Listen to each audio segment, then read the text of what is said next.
Hello everybody, this is Havoc and welcome back to Victoria 3 in our user interface tutorial series. This gives you a brief overview with a little bit of detailed explanation on different aspects of the game. If you have been following with us, we have been going around this screen. Starting in the top left, we went over to the right side, went down into the lenses, and now we're going to take a look at the bottom half of all of the things here. We have this bottom half and the top half. So strap in, get ready to go. I'm going to move back here and let's get into it. So with the focus on these minor buttons, these, you will certainly reference them from time to time. We will see just how much. I don't use these near as much as I use the big buttons, which I'm going to say is why they're in the smaller buttons. But first, we're going to start at the bottom and go to the top. The map list gives you the exact same map list that the prestige ranking does. And in fact, when you click on that, you see that that lights up. Very cool. So pretty cut and dry. You've seen this before. This lists country, GDP, standard of living, all sorts of things. So very important things to consider if you want to know where your country is at. Also, the outliner. The outliner is very, very cool. And honestly, I think this almost should be a bigger button simply because it gives you a very good overview of your country from a different standpoint than what we looked at in this flag. So you can see here your interest groups and their political clout.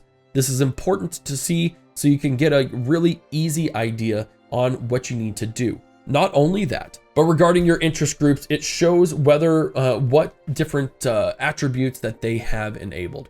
We can see right now we get 20% influence since this interest group is powerful and since they're at least happy. If we were to get to loyal, we would get 20% aristocrat investment pool contribution. So you can get a very brief view on all of the different things and what it would take to do that. Of course, this is -5, this is at +5, that's at +10. Just to keep that in mind. Now you can also, this is another set of things that we can pin to the side here. So at any given time, I could simply have a list of what my interest groups are doing at this current state. Now, one of the cool things also is that it gives you your marginalized groups. But I'm going to be completely honest with you guys. I have never used my commander's trait. And in fact, I always keep it minimized. So the fact that I can indeed remove these is great. Although it doesn't remove them at all. Oh, because I have that. There we go. So I think that's awesome. I do wish you could pin more markets than just the Austrians or your native countries. And maybe that's a bit of feedback I'll give.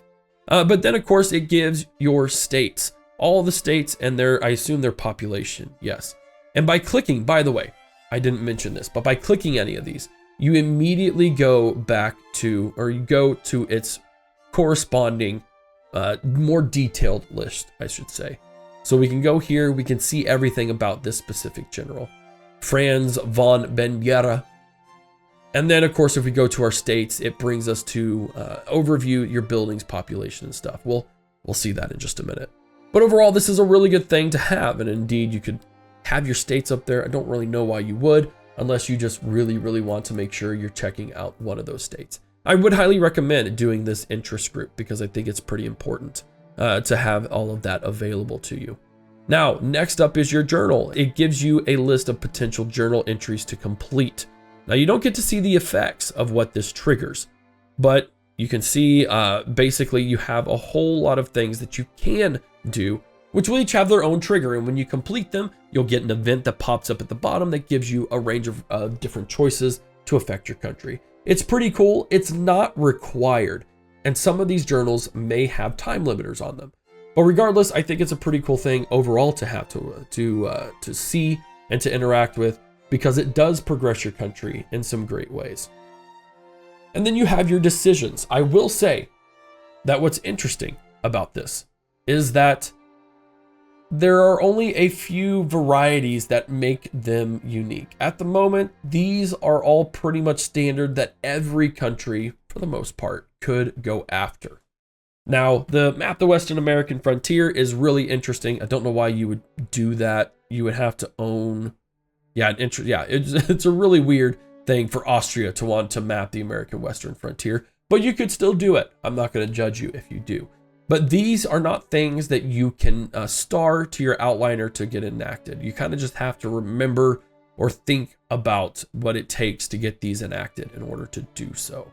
Your journals are very good. I like the journal system a lot. I can't wait for them to expand the journal system and the decision system. But right now, this is basically all that it is. Not in a negative light, simply all that there is. As we move along, your population tab.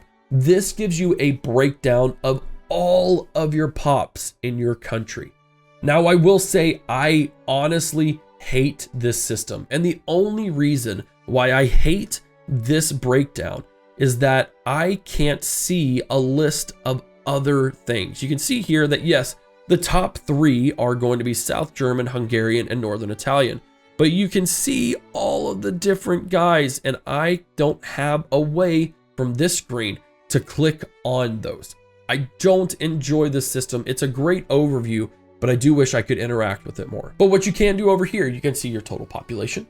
Those that are politically involved and their limits, those are politically inactive and their limits, as well as your total overall standard of living.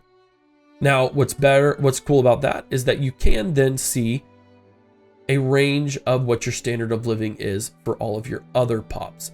And if I do the action, the middle mouse action, and I go over and hover over this, I see exactly what on average the middle strata needs to increase their standard of living, or at least what they're paying currently to do all of that. So we can see here that the lower strata on average is paying 4.5% higher than the base price. And that's coming from their top 3 consumptions of grain, liquor, and clothes. So if you wanted to increase on average the standard of living for the lower strata, you are going to need to find a way to reduce the price of grain, reduce the price of liquor, and reduce the price of clothes, because those are their top 3 purchases. Once you are able to accomplish that, you'll see their standard of living go up, and you'll see a lot of happiness come along with it. Now, what's really, really cool is that you can totally see all of these other people and what they consume. It's going to be different, but you have your detailed list. Now, this is a little bit overwhelming. And if you looked at my first steps video, I go over this quite a bit, but your population is broken up into different professions, right? You have all of your professions, but within those professions, you have a range of cultures, religions, where they live, and the work that they have. Each variance of this is going to be represented in the detailed list. And that is very, very overwhelming. I honestly don't even know what to do with all this information, but it is there. We're still on laborers or peasants. There are so many different varieties, and they're all represented, which is great. But this gives you a brief breakdown, and then you can hover over here and see, for instance, that the peasants overall have a political strength of 6.91 million. Now, if I were to go to the academics or the capitalists, you can see that they are drastically less in population, but have a lot more clout than other people do. So it's important to really look at this. Here we go. 623,000 and 10.8 million compared to 25.3 million and 6.91 million.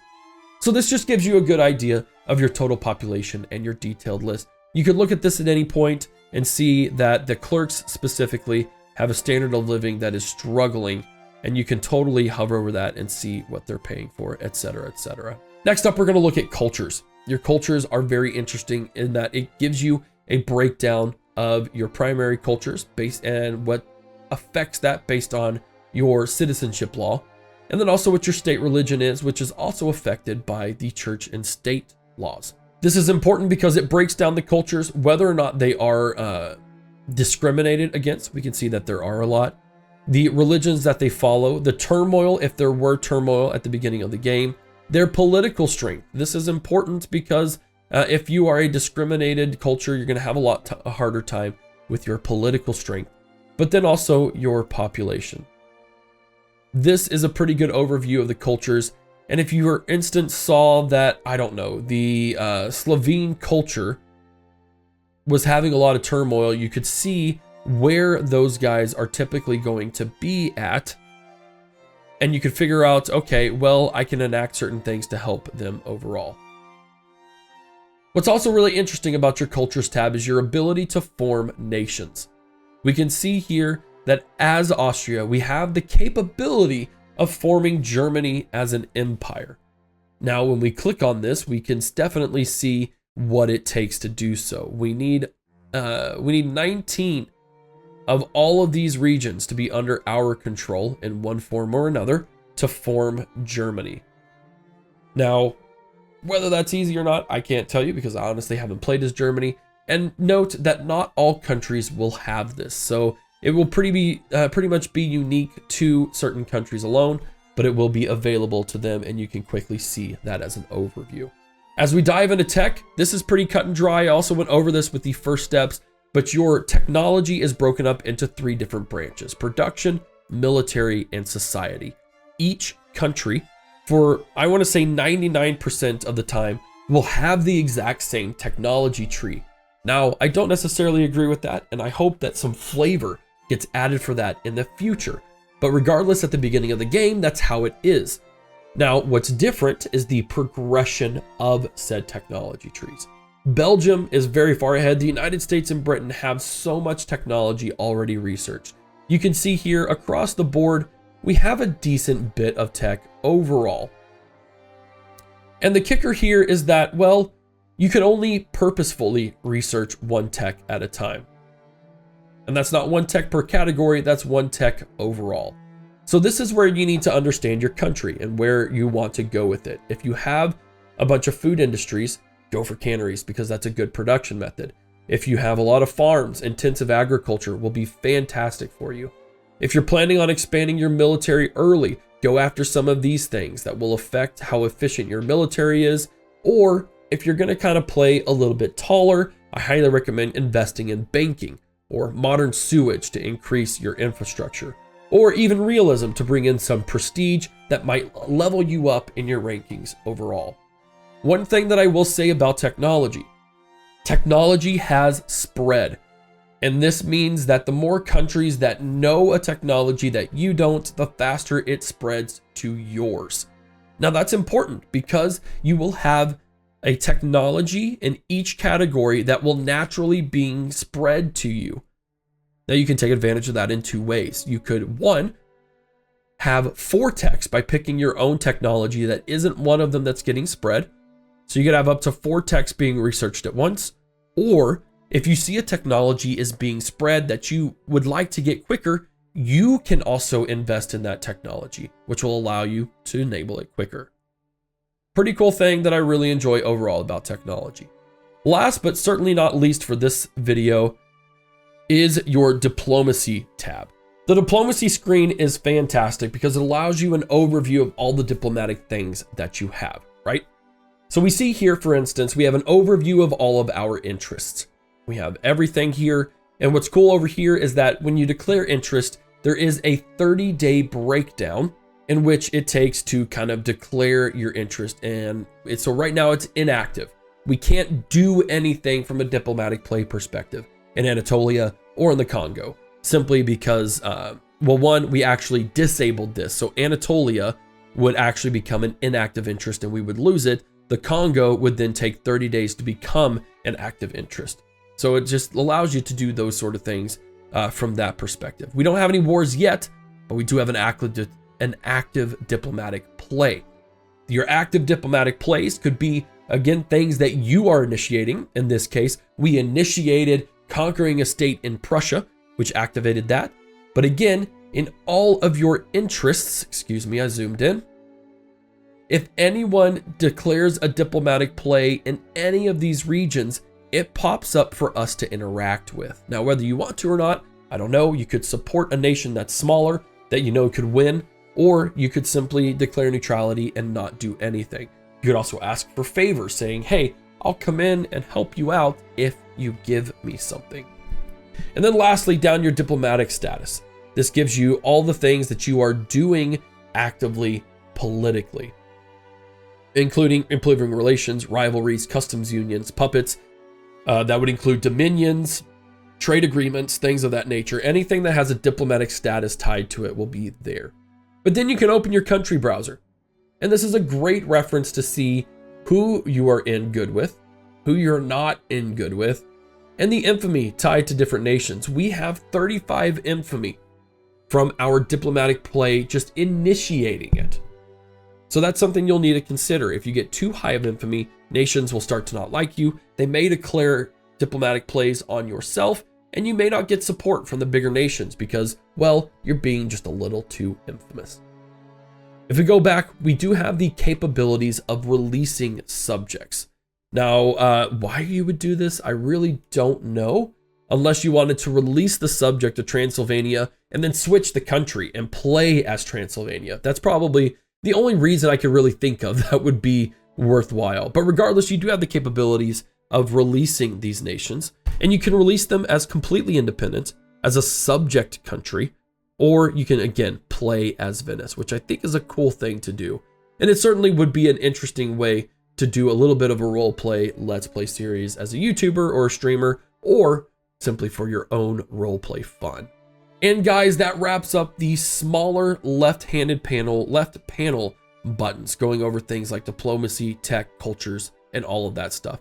These aren't as crucially important. These kind of give you overviews and less interaction. And that's the reason why I think they have some smaller buttons, is that they don't have direct influence over your actions. They kind of just give you the consequences and or status of said actions.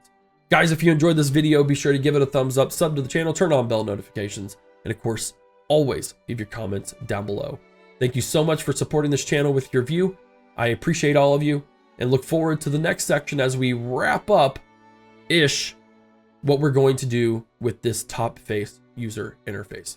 This is Havoc, and I'll see you in the next one.